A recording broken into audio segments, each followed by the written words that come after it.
This is The Shift, Stories of Resistance and Resilience, a multi-platform conversation series produced and hosted by Mark Travis Rivera, the professional storyteller. I believe that we must embrace the power of stories to create a more inclusive world. So this series aims to share perspectives, insights, and stories from professionals around the world about the role that resistance and resilience plays in our personal and professional lives. So, tune in, listen up, take notes, and recognize our shared humanity. This is The Shift.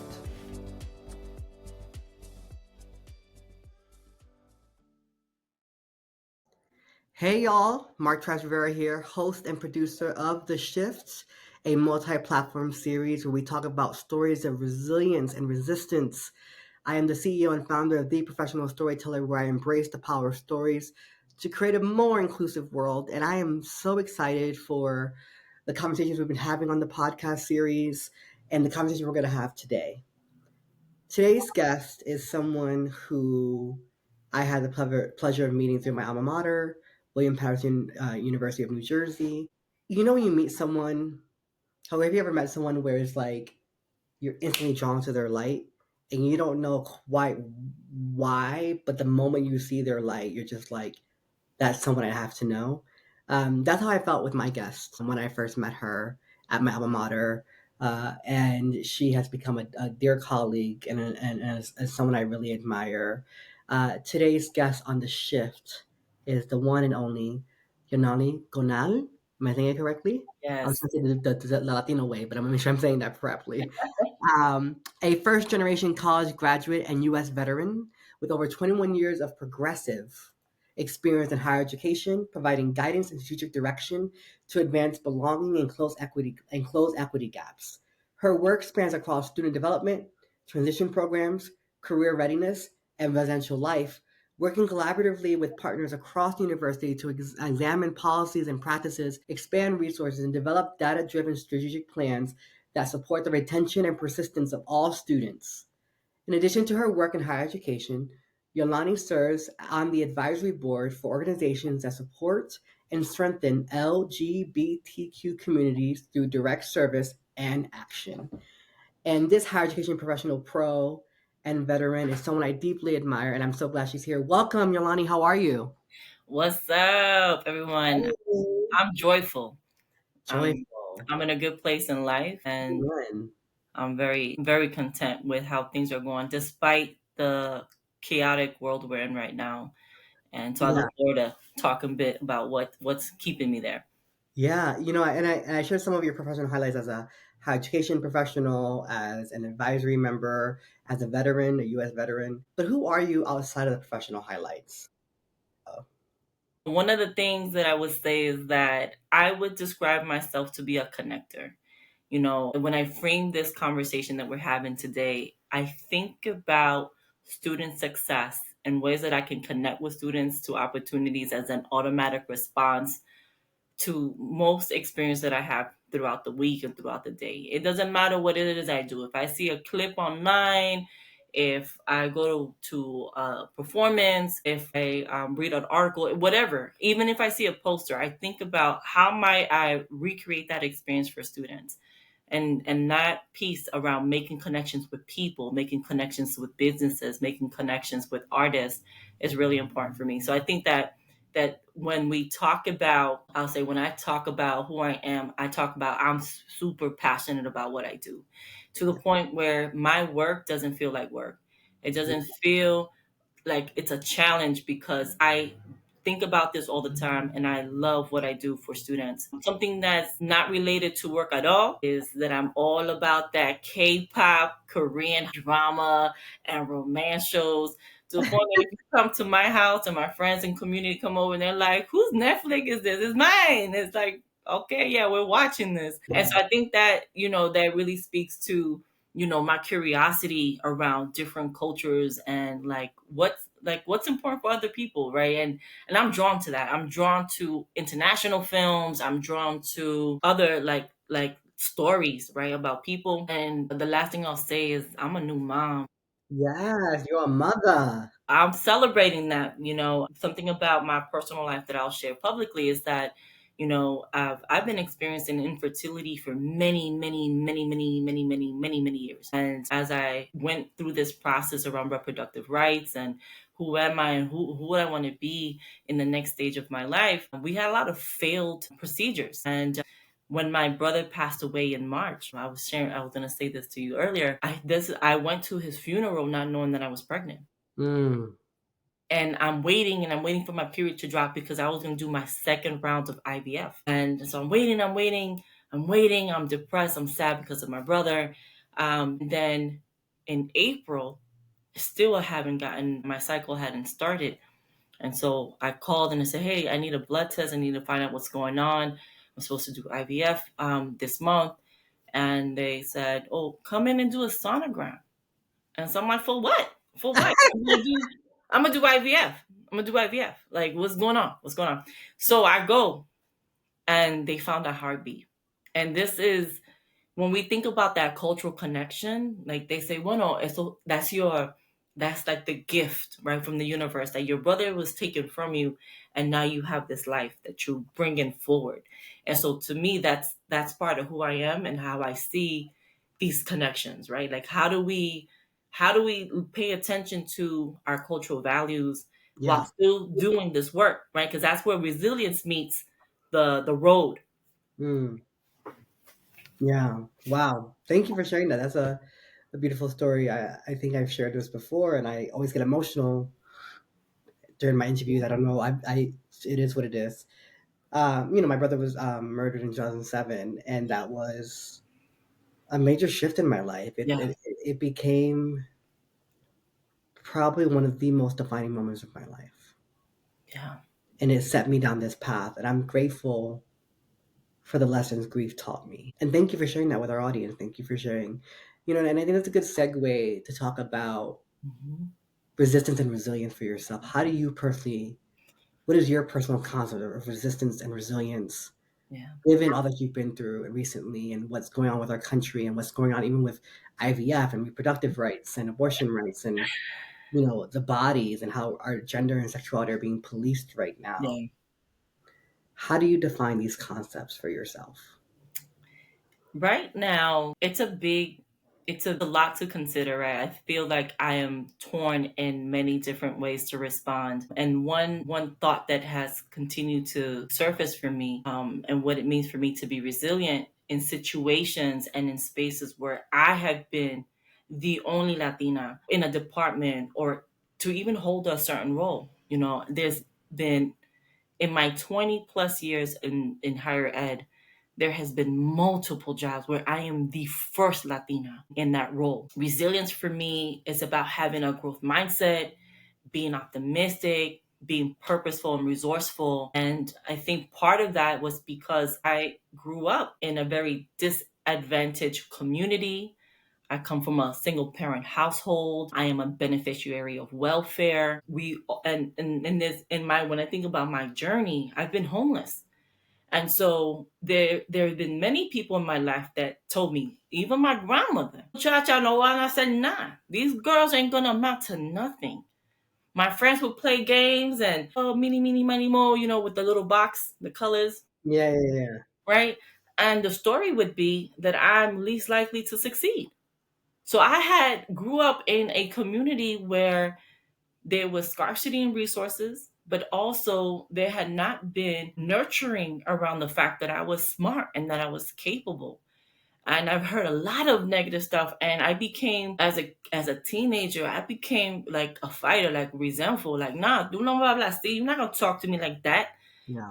And I think that sense, like that having to be purposeful, really translated now as an adult, where I've learned from my experience to be able to adapt and being alert and being vocal. But the truth, when I think about what it means to be an adult in this moment, in this time, I'm often drained at the end of the day. And that's because there's so many smaller moments where I'm managing microaggressions and switching to survival mode. Oftentimes we don't talk about the attitudes and behaviors that demonstrate that we're in survival mode. And those things are not examples of resiliency. They're not examples of even resistance. And we don't really talk about it with our family or even with our students. Yeah. And one of the things that I was kind of like, well, okay, like, what's those things? I find myself in work, in higher ed, in every job, being hyper vigilant of who's in the room, code switching, making sure that I sound like like I'm smart. And I'm like, yo, but I am smart. But there's sometimes when I say, when we got on this call, I was like, oh, what's up? How you doing? It's like, good evening, everyone. Welcome, right? I'm switching it up based on my audience. I haven't find myself self authenticating who I am, how many years I've been.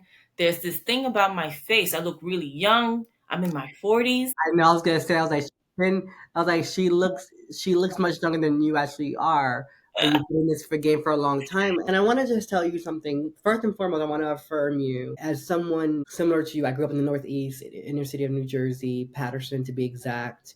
Grew up in a single mother household. First one in my family to graduate high school. First to go to college. First to be a creative entrepreneur. Why I'm not the first to bring in six figures. My sister beat me to that one. This year, my first, it's for the first time my business is bringing in six figures. That's not like net rev, right? That's like, what we're bringing in, stuff have to go back out, obviously. But I am sitting here and I'm listening to you, and I just see a lot of little black and brown little girls Yeah. who grew up in that same kind of environment. Mhm. That the scarcity that we had in terms of resources became a scarcity mindset for Yeah. us. And that we took on the tools of the oppressor Mhm. and weaponized it against each other. Because we start to internalize these messages, Yeah, and I think that these are the foundations that are still party. Like, we leave the block, right? We leave the block and we enter these professional spaces, we enter these academic spaces that are not designed with us in mind. right. And I know that the rhetoric out there today is challenging this notion around equity. And I want to talk more about that later. But I think, back to something that you just said, is this notion around, resistance. And my concept of resistance, right? When I think about those little girls who may be watching this and may be thinking, wow, if she made it, maybe I can, right? Because I felt growing up, I didn't have that. And I have gone to places where I'm the only one, and I know that. And I have to prepare myself, right? And wear my armor to know that I'm going to be rejected, and to know that, there's going to be some people out there who are going to be my allies, right? And Yeah, so my concept of resistance has always been about being a disruptor, right? And I show up, and many times, even though I'm the only person of color there, I show up with my head held high, with confidence, prepared. I've done read what I had to read. I don't care what it is. I sit up front, yep, and people are like, oh, who's this? And yep, how many times have people said, oh, you are so intimidating? I want the world to know that I'm 5'5". yeah. I'm I'm so first sure. gen. Yeah, I'm the first to graduate high school and go to college, and you're telling me that you're intimidated by me? yeah, That's wild, yeah. right? And I want to say something too, because I often used to hear, "Oh, you're so articulate," Yeah. and at first I thought that was such a badge of honor, you know, because it meant that um, that I looked the part, that I sounded, Mhm. at least sounded the part. I definitely never looked the part. I sounded the part, right?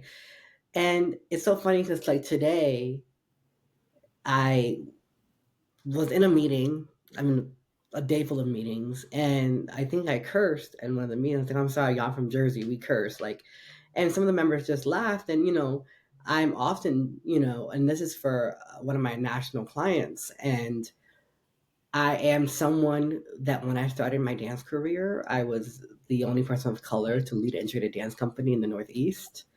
I was one of a handful of people of color in general in the field at the time, and the youngest person ever to create a dance company for disabled, non-disabled dancers. And the amount of times I walked into spaces where it was implied that I had to focus on my disability and not my race or my Yeah. sexuality or my gender expression.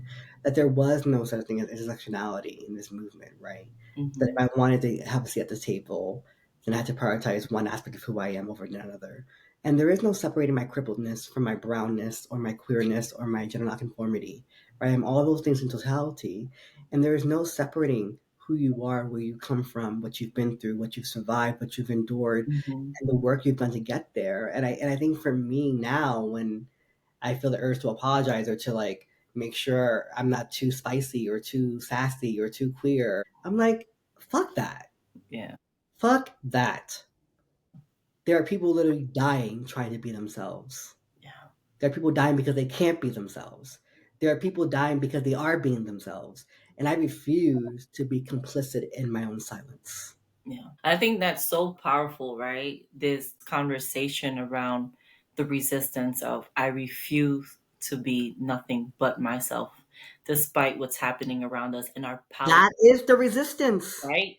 Every time you show up in your 5'4" frame or 5'5", what'd you say? Five 5'4"? five, 5'5", I'm mira. sorry, I'm 5'4". I didn't mean she's gonna come on and drop me, right? It's like every time you're like you show up and you show up on all tu favor, right? With all your flavor. And I love that about you. I love that about you from the moment I met you. I saw that. It's the reason why students connect with you. Because I used to work in higher education. Let me tell you something. No one will humble you faster than your students. Because the moment they get a sense that you're not being authentic with them and genuine with the way you care about them, they will not trust you. If they cannot trust you, they will not go to your program. They will not collaborate with you. And Yeah. so you and I know that. We've worked in higher education. And I left higher ed because I no longer felt that I could be my full Yeah. self there. Yeah. And my dreams in life to wheat. And I wanted to be Francisco Diaz. And then Hmm. one day I woke up and realized there's already a Francisco Diaz. I don't need to be another Francisco Diaz. I need to be Mark Charles Rivera, Yeah. right? And now I need to be the professional storyteller Yeah. and You. do all the things that I love, right? And you bring up this really poignant example, and I want to dwell, if we can, on that family messaging, Hmm. because my abuela just had a stroke last week, and so I have to fly down to Miami. And of all my cousins, and I love all my family members, but me and my sister, we've done pretty well for ourselves considering our Hmm. background. And sometimes I think some of our relatives perceive that our successes and just assume that our life is so much easier. Yeah. And I always have to remind them, I was like, it takes a lot to Yeah. operate at the level that I operate in. I was like, I'm not. I didn't get many shortcuts here. Okay, so yeah, I'm busy. I can't call you back right away. And yes, I'm not always going to be around. And yes, you may want to ask me for something, but the answer is going to be no. I can't right now. Right? And it's like being able to recognize that, but also in a way that humanizes them and not shames them. Because I think sometimes I was, at least early on, I was ashamed of where I came from. And whenever my mom would show up to things, my entire breath was held and my chest was tight and I was on high alert because I was like, she's gonna say Yeah. something wild. Survival mode. Survival mode, right? And Survival then mode. I'm getting a national award, freezed up because like my mom was about to say something crazy or wild, excuse me. And and over time I let that go. I let that go because I realized, what? It doesn't matter. She's the reason why I'm alive. She's the reason why I'm here. She's the reason why I work as hard as I do, even though she annoys the hell out of me, right? Like, period. Because I know one day I'm going to have to be responsible for her. And I got to make sure that I have what I need to take care of her, right? As the queer child with no children and no spouse, right? And so I love that you shared that. And did you grow up in New York City? Am I remembering that correctly? Grew up right there in Washington Heights. In the Heights. That's the neighborhood I lived in when I lived in the Heights, too. I was on 169 in Broadway and St. Nick. That's what I thought. I thought we had that in common. Hmm. And so, this idea around reframing the narratives that our families have told ourselves. What is your family saying now to you, now that they've witnessed? This is not on the script Yeah. question, sorry, y'all, but I have to ask it because I'm so curious. What So do they say to you now that they've seen where you've gone and who you've become? So I am the baby in the family, right? So if anyone knows what that means, I'm the last child to be born, right? So I've always been the baby. And mommy growing up would always say to me, primero tu educación, después tu carrera y ya que tú tienes tu carrera, una familia. So first your education, your career, and then a family. And that was her mantra. And my story is tied to her generational trauma, right? This is why we grew up the way we did, right? And I would say that it was my mom that helped kind of put in positive thinking for me when friends, counselors, and her mother would say negative things about us and that we would never amount. So for her, it's we graduated. Yeah. She takes as much pride in my degrees, right? My degrees, as though she went to school with me, right? I love Like, that. see, ya, see, well, we did it, we did it, we did it. And I'm like, no, I did it. Yeah. What you talking about? I was up Yeah. doing these papers, right? And But so it she, becomes what you represent, right? yes, and so she takes pride. My eldest brother, he has a lot of respect for me now. He sees that I am accomplished, I'm professional, and that I'm steadfast. So he respects me at a level that he didn't when we were young. I am the provider in my family. I help my mom pay her bills. I help my sister pay bills. When my extended family, my chosen family, have hardships, even though I don't have like discretionary funds to go, I give to them, Yeah. right? Oh, my phone broke. I buy you a new phone. Oh, this, my brakes. I help you with your brakes. Whatever's going on in life, I do that. And I think that, and that's because we believe in karma in my family. We believe that you do good and good comes back.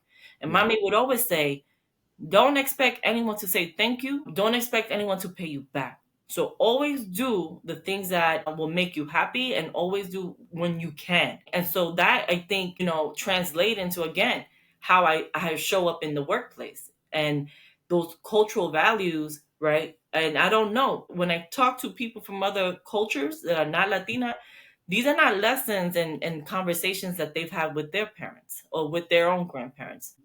So I'll share that, like, in terms of how I'm treated and seen today. My friends from high school, I'm their guru. I'm the person they call for clear and communication coach. I should get a job as a communication coach because that's what I do with on the side with my friends, right? Talk through, here's what you say, here's how you write it, here's what you need to be mindful about, here's your strategy, here's your next move, because that's part of being resilient, right?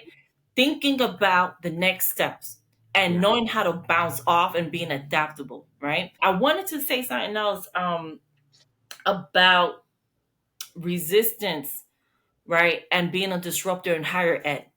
Okay. And I think that this is really important because there's a lot of conversations happening now about higher education.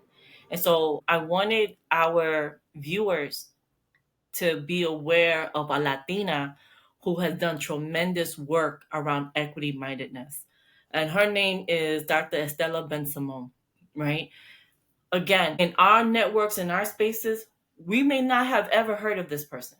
And I don't get paid to promote her work, Right. right? I'm putting it out there, but I'm giving her a shout out on this platform because when I think about her work, right, and I think about how I'm applying her framework around equity mindedness, I use that as my ammo, as my disruptor tool. You know, her framework, for people who don't know, her framework challenges the belief that students are to blame for the racial gaps in education. Then that the students like me, that we weren't smart enough, that we're not ready for college, right? That's what they would say. When I was applying, and even now, 20 plus years later, these students are not ready for college. They don't care about school. They're distracted. No, that has nothing to do with it. It's the system. And so with the equity mindedness, the framework around that, she says that what the issue is that we recognize that equity gaps in retention and graduation are signs that there's a need to examine our policies, our practices, that there's a need to examine what's happening in the classroom, and Yeah. that these things that we as institutions are responsible for, not the students. And I Right. think that that framework has positioned me to lead with intentionality. And I'm super data driven now in a way that I've never been before, because this Mm, is the way that we're advocating for systemic change.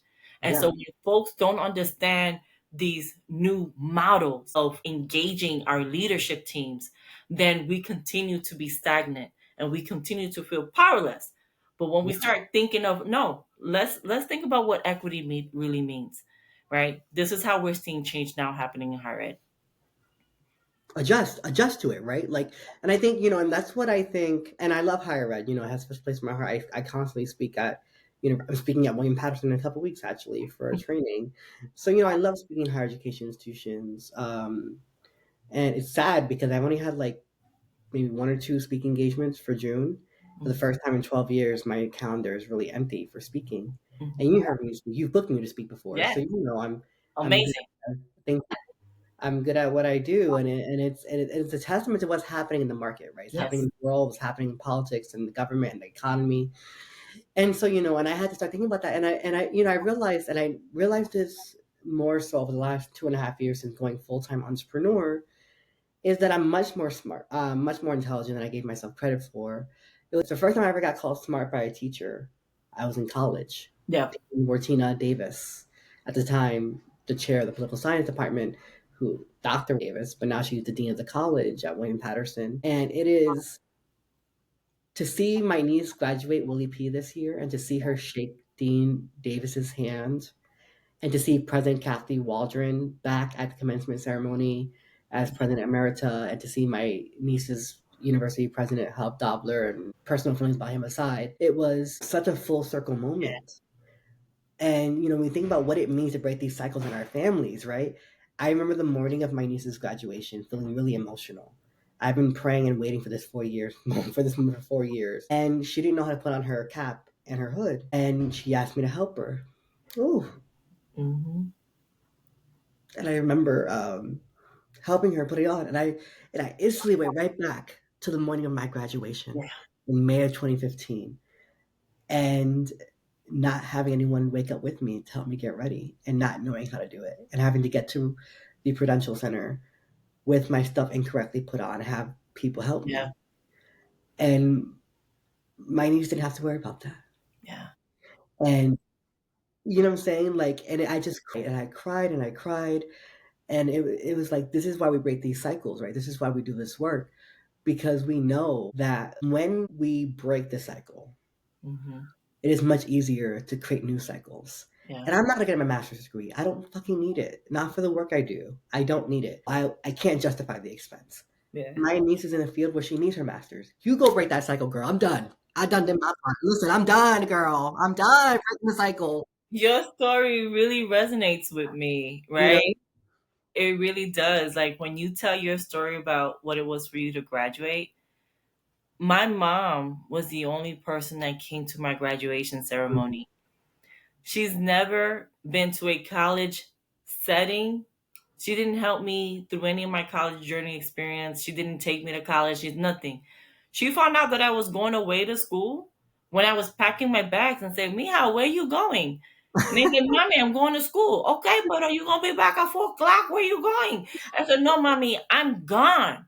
I'm transferring because I used to work at the World Trade Center. Wow. After school, I went to college and then I went to the World Trade Center. And I said, "No, mommy. What about your job? No, that's cool, mommy. I'm going to be working at the school I'm working. I got a job with security and all that." So when I graduated, I didn't know she was coming, Oh, and so she wow. surprised me that day. And it was her first time on a college campus. Hmm. So when now my nephew, right? He's in college and just got his associate's degree. And throughout the entire experience, he comes to me and my sister and he asks, what should I do? What do you think? I'm having this issue. And we coach him. We Yeah. coach him along the way. And I said to him one time, I said, do your friends have people in their lives that can help them? And he goes, no. And I said, listen, you're doing good. You need to lift as you climb. Help your friends. Tell them about that program that you're in. Mhm. Encourage them because you may be the only one in their life that can do that. I say, Yeah. why don't you become a mentor? He goes, no, no, I don't want to be a mentor. It's not cool. I said, don't matter about that. I was like, you have the skills and knowledge. And so he didn't become a mentor. But you know what he's doing now? He's now working. He's still in school because he's decided he's going to get his bachelor's. He is now working as a paraprofessional at a elementary school, Oh, working with students with IEP plans and students who have need a like a no like a personal assistant along the way that yeah, can for people help with coach disabilities. them. Right. And so that's what he's doing now. And he would have never imagined that that would be his journey. But this thing that we modeled, right? So I look forward to seeing the success of your niece, right? Yeah, Jalen, yes, I look forward. They're going to surprise us. She was there when you were still there, and it's so funny because you were the That's reason where why I she's kept doing. going back so much her first year, and she was like, Mhm. "I don't want no one to know that you're my uncle." I'm like, "Huh?" And I'm like, she's like, "Yeah, I wanna have my own. I wanna have my own my own path. I don't want people to be like, oh, this is, Mhm. whatever." And it's so funny that they just posted her on the university homepage on Instagram. Oh, that's cool. They're always posting her because, diversity, Willie P. And so, my niece has a afro and, Afro Latina, all those things. And, one of the things I couldn't do was graduate with honors, and she did that. And to her credit, she didn't have to work 3 jobs like I did. Yeah. She wasn't running a dance company like I did when I was in college. Mhm. She wasn't having a speaking career and doing TEDx talks while she was in college. And so my priorities were different, right? Mhm. She had a job on campus because I got her that job before she even stepped foot on her Mhm. first year on campus, right? And so I was like, don't don't knock the fact that you have an uncle who is pretty well known on the campus community and that people will help you simply because you're my niece. I was like, that is something that you didn't have to earn as a privilege, but it is how other people do it. People of privilege, people of positional Mhm. privilege and wealth and generational privilege, they do that because that's how the system works. Yeah. Yeah, you're speaking to you're speaking to a lot around like different advantages that maybe we've developed, and I think it's a little different for folks who have been historically underserved Yeah, or disadvantaged. yeah, And you know, when we think about helping someone get a job and those connections we make, right, they still have to get it with their own merit. They still have yes, to keep it, right? yes. And I so saw her foot to the door. She kept her ass in the yeah, room. thing that young people are kind of making meaning of right now, Yeah, right? And it's not the same when I think when we're comparing the experiences of someone who is has different types of advantages. I can be in a classroom in a first year orientation experience and say, how many of you are the first to go to college? 65% of our students right now his in most schools are first generation. They are the first in their families to go to college. Many of them don't know anyone in the field or the industry that they're hoping to be in, right? And so we think about the cultural wealth that they bring into the system. And then we say, okay, how do you use all of the skills that you have now? Your ability to speak another language, your ability to navigate different systems. How do you use that to thrive in the workplace and in these things? It's very different. I'm just grateful when I think about my journey in higher education that I've had opportunities to be like student facing and been able to work with people directly. And I feel like the other thing that I'm really grateful for is that there has always been people who have championed for students alongside with me. And that's one thing that I can say about higher education in my experience is that that thing that you said, that shine, when people see that shine, they're like, wow, you really passionate about this, you mean what you say, we want to stand behind you, we believe that what you say you're going to do. And I always say yeah, that, like, yeah, if I say I'm going to do something, I'm going to do it, and I do it with sense of urgency. And I think that that's what that despite all the microaggressions, the harmful, like unaffirming environments that I've been a part of, right? Because people think, oh, higher ed is perfect. No, it's not. Oh, hell no. I've made it this far because of my ability to shift, right? My ability Oh, to pun walk intended. this, right? Yeah, And that's because I mix that notion of being resilient and say, no, I'm gonna like thrive, not just survive, right? Because I've been in survival mode, but I'm gonna thrive. I'm gonna make sure that I'm enjoying what I'm doing, that I'm finding joy in this work. And I think that again, those are those little moments where I'm like, okay, how am I feeling right now? And taking time to do an inventory around wellness because no one else is doing that for you, yeah, yeah, right?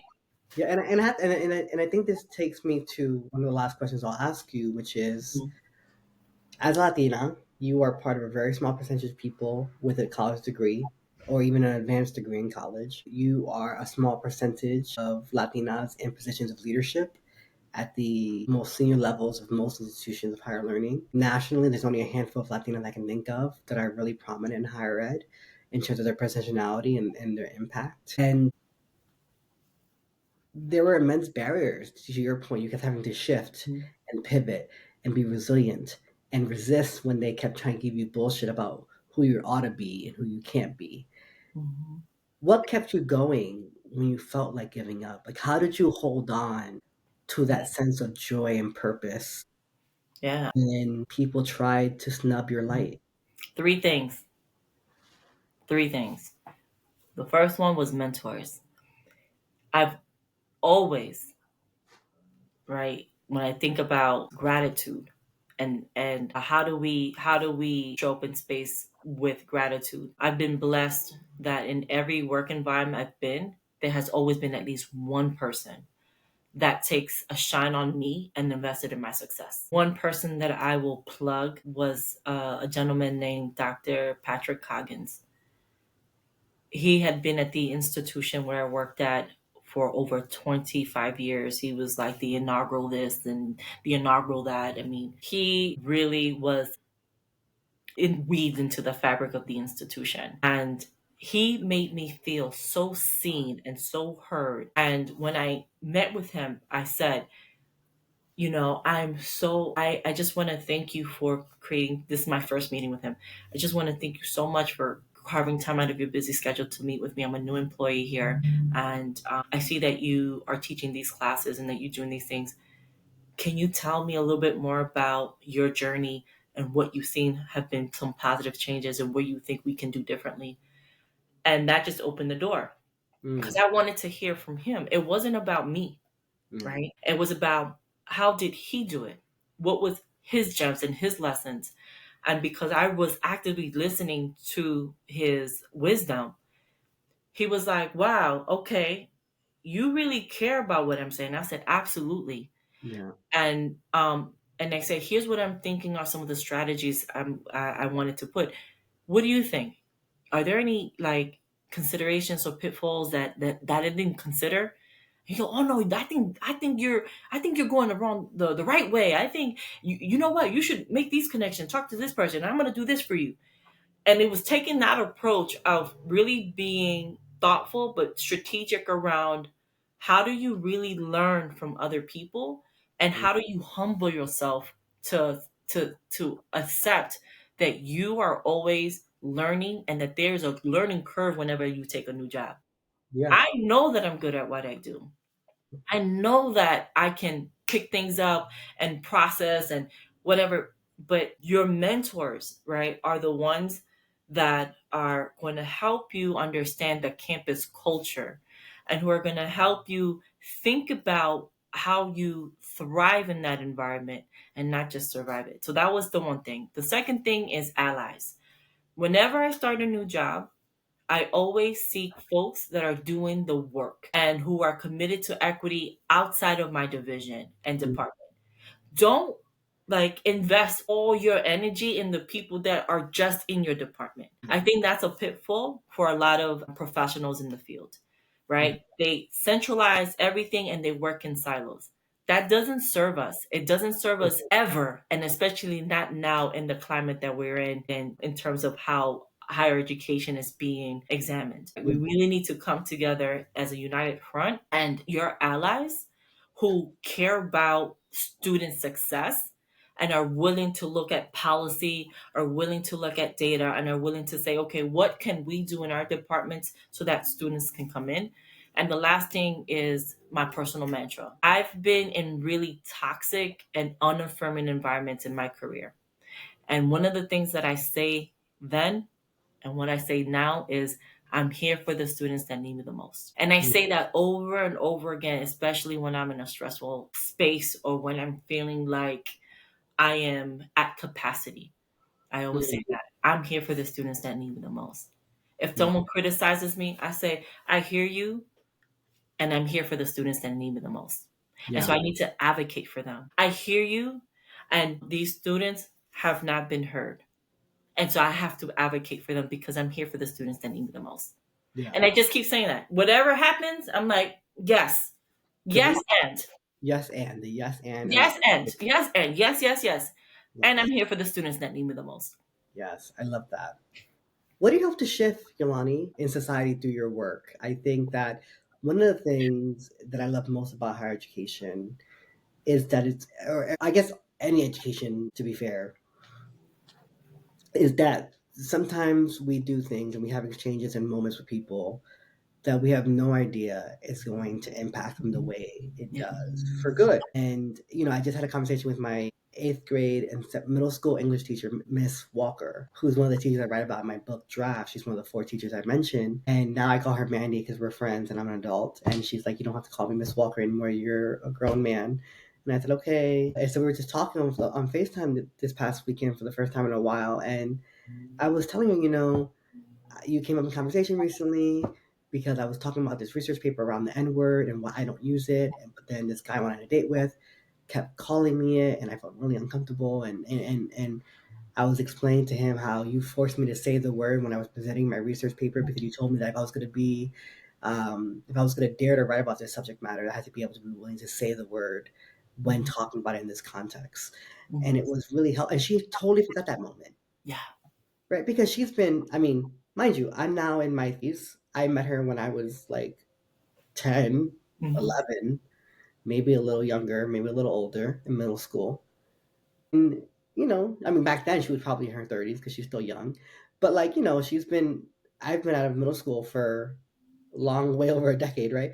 And Mhm. so, how many more students she reaches? And I love that about educators. I have Facebook friends who are my middle school teachers, my grammar school teachers, my speech pathologists, and I are friends on Facebook, my college professors, my high school teachers. Like, it's wild to me. But education is the one field where, and I know this because I experienced it, but it was so nice to be able to do it from the other side as the person doing the impact, right?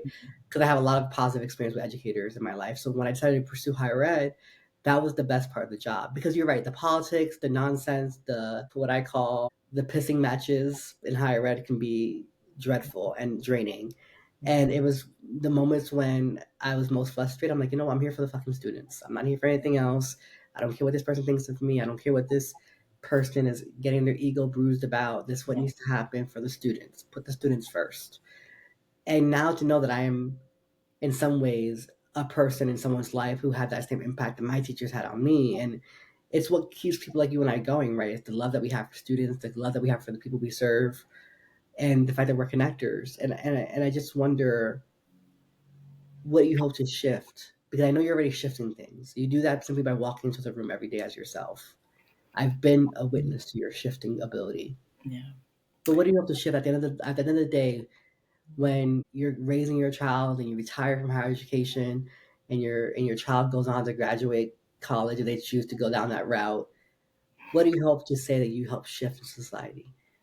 What I tell my family, because they know that I go hard when it comes to my work, right? I tell them I hope to influence systemic change in higher education. I hope that's what I want to influence change, right? I know that I may not always be in a position of power, but there is something to be said that everybody can be involved in shared equity leadership Yeah, in any role. Anyone can be a part of the solution to think about equity mindedness and how students are accessing their services and what they need to do to shift the foot traffic of students so that more students are utilizing their services. Yeah. And I hope that institutions will continue to align their mission statements and values with practice that demonstrate that their commitment to student success is for all students and not just for some. I've been in so many interviews and I've been in different spaces, conferences, summits with leaders Yeah. of all different titles that say, I love students. I'm here because I love the students. I know we have problems, but the students are the number one for me.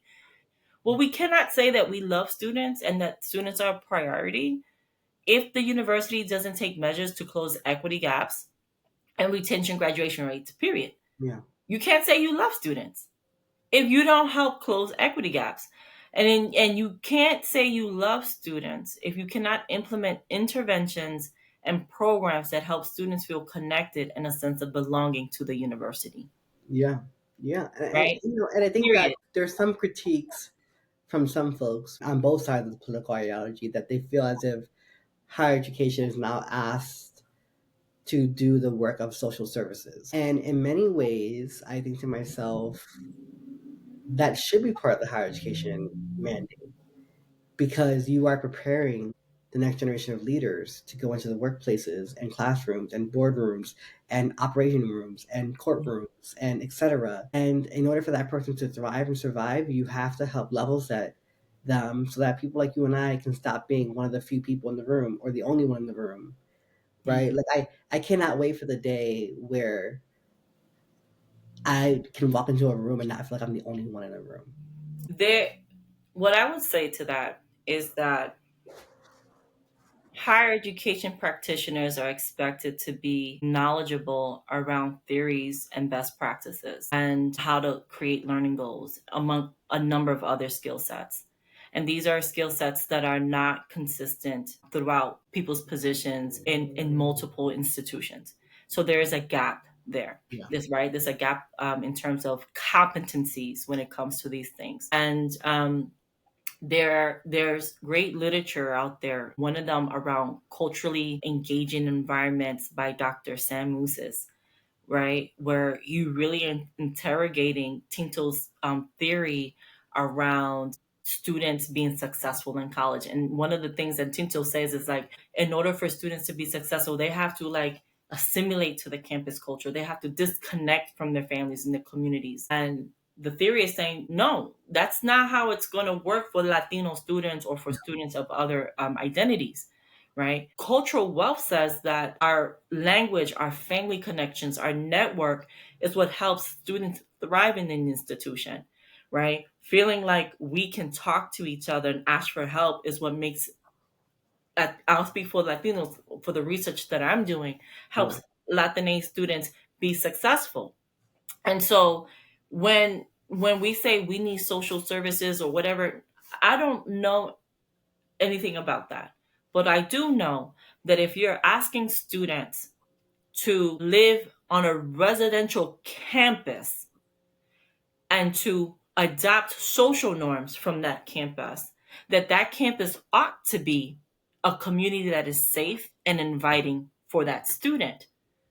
Because if I moved into a neighborhood or a community, I would want that to be safe and inviting. Yeah. And we're responsible as institutions to create those safe and inviting communities. Otherwise, we would just be commuter schools. Yeah. Come to class and you go to work and you go home. But that's not where the bread and butter is financially for institutions.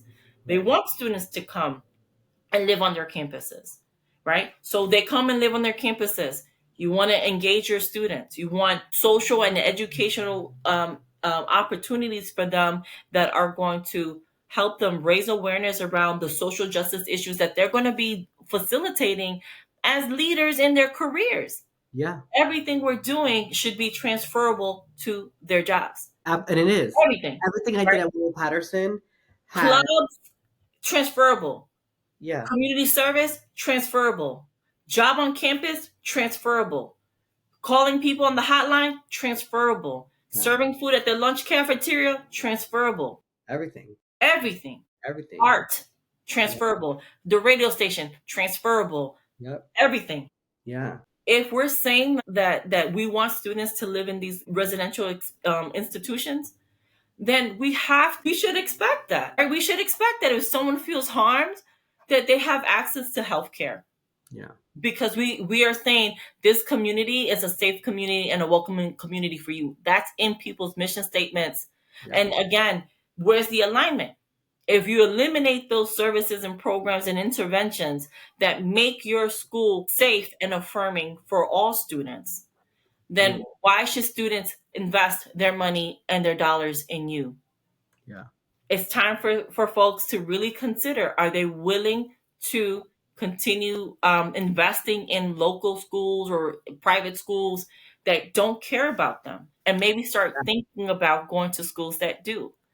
And I think that's a great point, and I want to start to wrap up with that thought there, around, because there's the plethora of institutions to choose from, right? There's HBCUs, there's Mhm. Hispanic serving institutions, there's, private, and, various things. And, at the end of the day,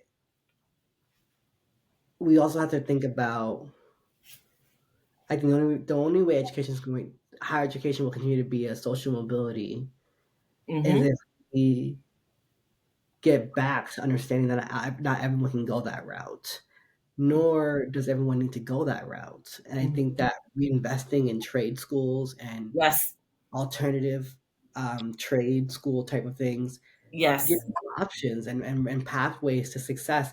But at the end of the day, there's many ways to become educated. There's many forms of intelligence. Everyone has their own measure of success. Everyone Yeah, has their own goal. yeah. And Everybody. I think that sometimes I think higher education has become very elitist in that kind of mentality that, like, it's our way or the highway, or this is the only way to lead to prosperity or success. And for most of us, that is true, right? I would not be sitting here today with you having the career that I have had I not earned my degree. I know that to be true because, statistically speaking, people like me who come from where I come from, who don't have anyone who went to high school and graduated high school and went to college and graduated college, don't end up where I'm at, statistically speaking, right? College, I, as a first generation college student, Hmm. my passion to do this work stems from the fact that higher education opened a door for me and created career pathways for me as someone who didn't even know that it was a choice. Yeah, Even though there are institutions that are messy, there are so many good people who are in positions and roles that are fighting and that are advocating for funding and support that will benefit all of our students. And yeah, I think that that's going to be really important to emphasize and to lead with, is that there are good people doing good work in higher education, and that our goal is to retain students, because these are our future students that are going to be solving our future problems. And if we do not prepare them to be good leaders, if we do not prepare them to be competent leaders, to be knowledgeable of different cultures and traditions and different languages and how that works together, then we're going to continue to have problems in providing services and service delivery in the future. I hope that my son will inherit a world that is a lot better than what I'm seeing today. And I fear that part of what will happen is that he is going to be the leader to make changes down the line.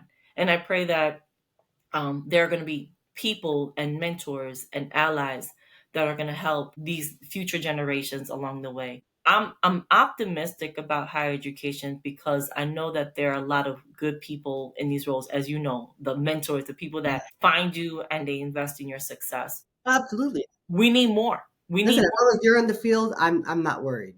Right? You know what I'm saying? We need more people in there. And how Yeah, many students right now are getting degrees in higher education?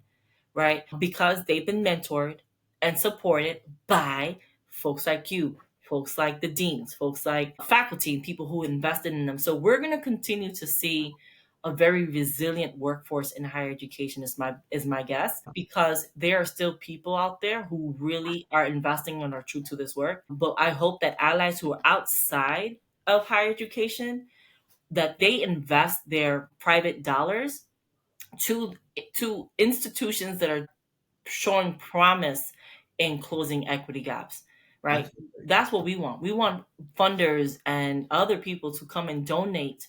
And whether it's creating job opportunities, internships, serving as mentors, coming in to speak as panelists, Yeah. like if they're seeing this, I hope that they're saying, I can contribute towards the success of students by telling my story on a panel. So if they have not yet, so I'll speak to the audience. If you have not connected with your alma mater and or a school in your community, Yeah. but you feel inspired, begin to do that. Begin to open those relationships with them and seeing how you can create opportunities for our students, whether that is creating an internship, whether it's creating a job shadowing opportunity, being on a panel, donating money, anything, Yeah. right? I think that is what's going to help us get out of what's happening in today's climate. Yeah, Yolany, thank you so much for your time. I know how busy you are, and time is the one currency we can't get back. So I appreciate you spending some of your time with me today.